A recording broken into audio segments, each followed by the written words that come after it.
Good afternoon, Frank. Hello, Professor. I think in the 2 weeks since we last talked, the most One day you're going to start this and say, in the 2 weeks since we last talked, the world came to an end.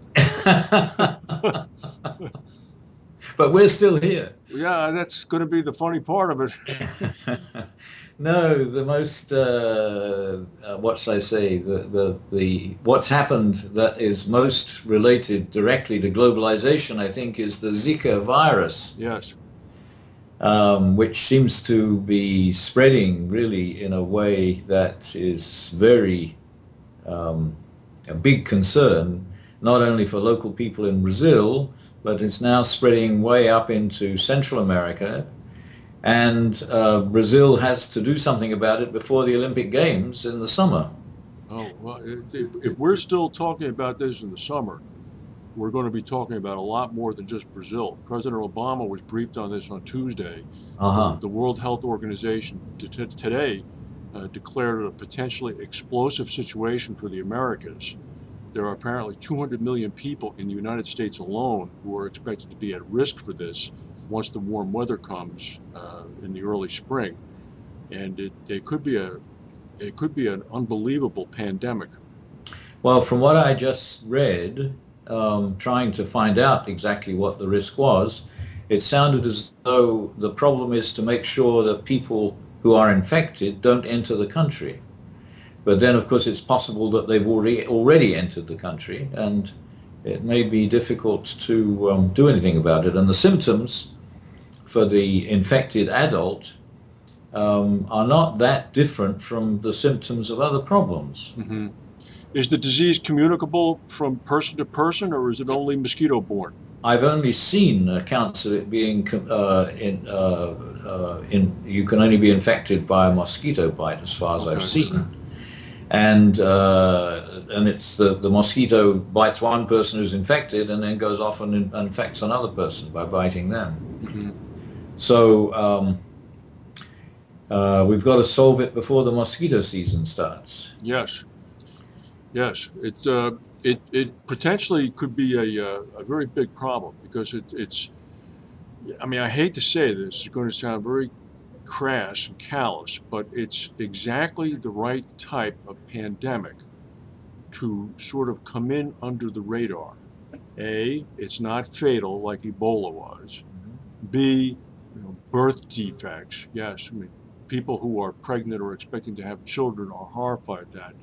But me, for example, there are no babies or infants in the offing for me, so I'll read about it as a news story, but won't get activated into doing something about it. And C, it's still sort of far away, so it this could quickly spin out of control. And it's a very different sort of infection from what we've been concerned about before, simply because there's nothing you can do to change behavior Hmm. to prevent the infection. No, I mean unless you're spending time in swamps or places like that. Yeah, Yeah. yeah.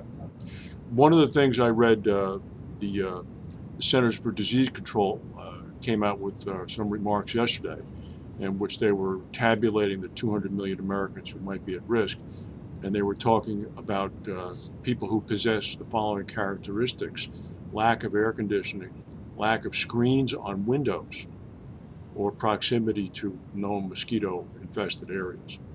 But lack of air conditioning is a pretty big group because even in the summer, no matter how affluent you are, I mean, there are times when you're exposed to mosquitoes.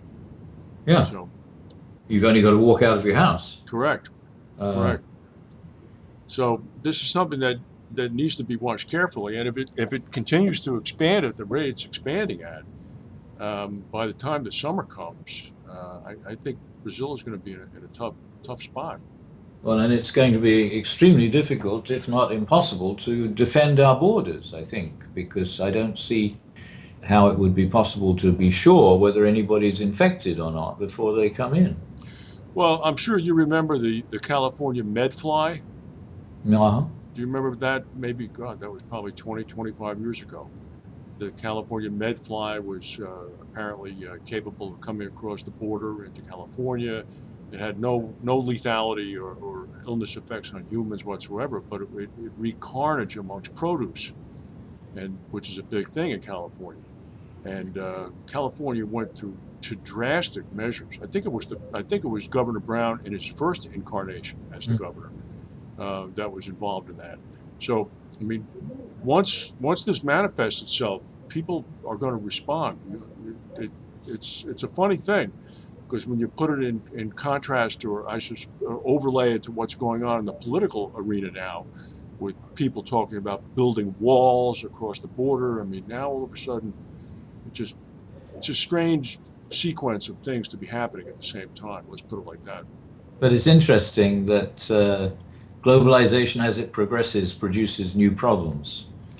And I think they're usually problems that we could predict, but we don't know when they're going to start or why they should start, when and where they do.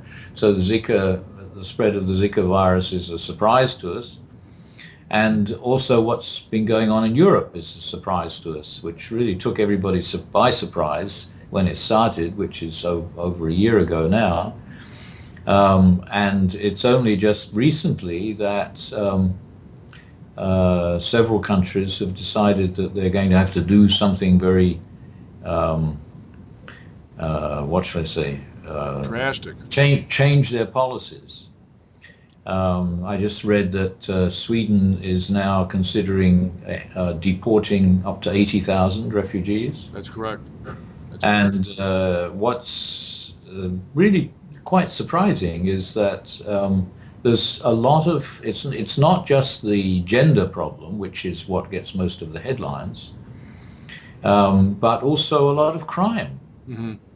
Well, you know the New Year's Eve incident in Cologne in front of the train station. That was a big headline. But that was mainly reported mainly as a gender problem. Yes, correct. Well, yeah, but I believe it was a gender problem with refugee overtones. From what I read. There was a lot of other things going on as well. Yeah. There was a lot of theft and general molestation, irrespective of the gender situation. It's just the gender situation gets more attention. And there have been actually some murders.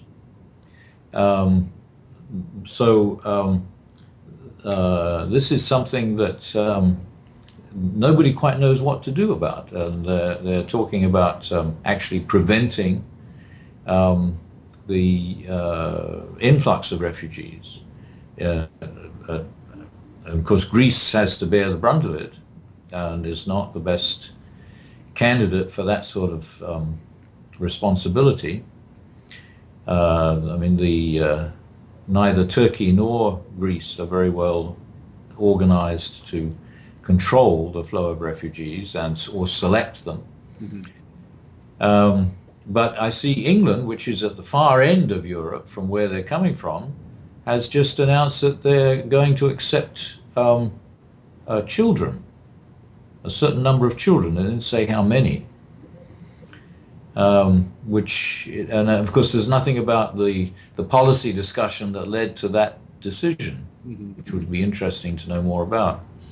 It's a terribly complex situation for any one homogeneous government, if you will, to be dealing with, no less a group of a heterogeneous collection of 26 or 28 different countries. I mean, it's unfathomable. And in the beginning of the week, Merkel was trying to exert great pressure on the Turks to stand up and assume their geographic gateway duties, to really do a better job. And you could almost hear Erdogan saying back to her, well, maybe if you let us into the EU as a full-fledged member, we might actually do something. But in the meantime, this is your problem. And then you have the typical reaction that's manifested itself in the American presidential race is what to do when a couple of people in a particular cultural or racial or ethnic or religious class commit bad deeds. Get rid of them all, prevent them all from coming, send them all back. And I would not want to be a government leader in Europe right now. I don't know what I would do. It's going to be interesting to see when the public debate for the primaries really begins on Monday, whether this will be an election in which foreign policy will be a major issue, which would be quite unusual for America, I think. Well, it's foreign policy as distilled down, or dare I say, dumbed down to the level that we've seen it exemplified in the past couple of months. But what I think we should focus on in our discussion of this is the fact that more people moving further to new places is is globalization, and it's probably one of the main symptoms or features of the current stage of the globalization process, and the fact that it's hit Europe first in such an unexpectedly heavy way is a surprise, but it's really just a big dose of the sort of thing that's been increasing everywhere anyway. Mm-hmm. And we haven't heard any more recently about similar problems in Southeast Asia and Australia, but I think there are similar problems there that they don't seem to have been causing quite so much trouble. I read something interesting that was disclosed at Davos at the World Economic Forum last week. Uh-huh.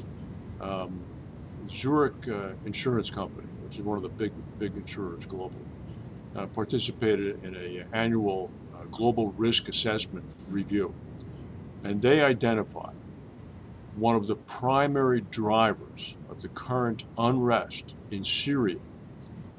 Current unrest, what a modest tone. The current unrest in Syria was caused by a prolonged drought in the area from 2006 to 2010. Now, I did not know about the prolonged drought, but I then looked it up on Google, and there was indeed a prolonged drought. And it indeed was something that probably in the agricultural ministries of nations that border on the Mediterranean Sea, Italy, Greece, Spain, France, they might have also picked up on the fact that there was a prolonged drought on the other side of the sea that they share. But to think for 1 second that one of the main results of this drought was going to be this human inundation, that's a pretty big stretch of thought. But I think that there's been a water problem in that part of Southwest Asia and Yeah. that for a long time. It's more valuable than oil. It's not the drought isn't what caused the whole of the Arab Spring. So it's not just the drought. I think that's one of the causes of public unrest that some people look for. Mm-hmm. It may be a factor, but I don't think it actually explains why it happened when it happened, although it may have been an exacerbating factor. I agree with you. I completely concur with you. That's why my eyebrow raised when I read this. But the problem is that we have to work out what we're going to do with more people moving around all the time, because it threatens the order that everybody wants. Well, you're exactly right. And this inundation of these people into Europe now is, in fact, more people moving around. And it is threatening the order. And now you have some of the most enlightened countries in the world, Sweden, for example, saying, "Oh, enough! We're going to send 80,000 of you back." I mean, that was eye-opening to me. Yeah, Of all people, them. yeah. And of course, it's interesting that the refugees all seem to want to go to a particular place. And I think that needs more explanation as well. And I've seen very little discussion of that. Why do so many people from all these countries, and I would like to see more information about just how many are from Syria, how many are from the other countries, all seem to be going first to Germany and some beyond that to Scandinavia. But there's relatively little interest in the other countries. Well, I think a large part of it has to do with the same globalization trends that we're aware of. These people have access to information, immediate information. They're aware of the government's treatments of incoming refugees on a per government, per nation basis. Yeah. They know where they're going to be most well received financially, culturally. I mean, if they're reading bad things about Germany, they're no longer going to go there. That's and that's part of Merkel's problem. I mean, she was so publicly welcoming and Yeah. did the right Yeah. thing that it was like a beacon through the haze and began to attract even more people. But The Economist still says that Europe needs them. Oh, I'm sure of that. I'm sure of that. I mean, if there were ways for Japan or China to take them in and mitigate any security concerns, those doors would be open for them because those are aging populations that cannot keep up with projected employment demographic requirements. Yeah. Okay. Well, So next week you'll be in Los Angeles and I'll be in London. yes, Speaking of globalization. we'll see you in 2 weeks' All right, time. Professor. Thanks very much. All right. Bye. Bye. Okay. Huh. So what day do you leave? Thursday All right. That's the morning. day I get back. Yeah. Uh, yeah. What And time is your flight? well, I can't remember. It's All right. late morning, I think. Okay. Yeah. And then so I mean I spend Thursday traveling. I have a meeting on Friday, and I spend Saturday traveling coming back. Oh my goodness. Yeah. You're like a National Basketball Association player. That's how they travel. They fly across the country for one game. Wow. All right. Okay. All right. Listen, 2 weeks it is, and then when is your spring break? I know it's awful to even ask that because it seems like this Christmas just ended. It's the second week of March. Okay. Yeah. I will make you a solemn promise. Yeah. I will come down to see you before your spring break. Oh, okay. Good. All right. Yeah. I'm going to put that on my calendar as soon as we get off. All right, Professor. Thank you very much. Have a safe trip. Thank you, and the same to you. Thanks very much. Bye.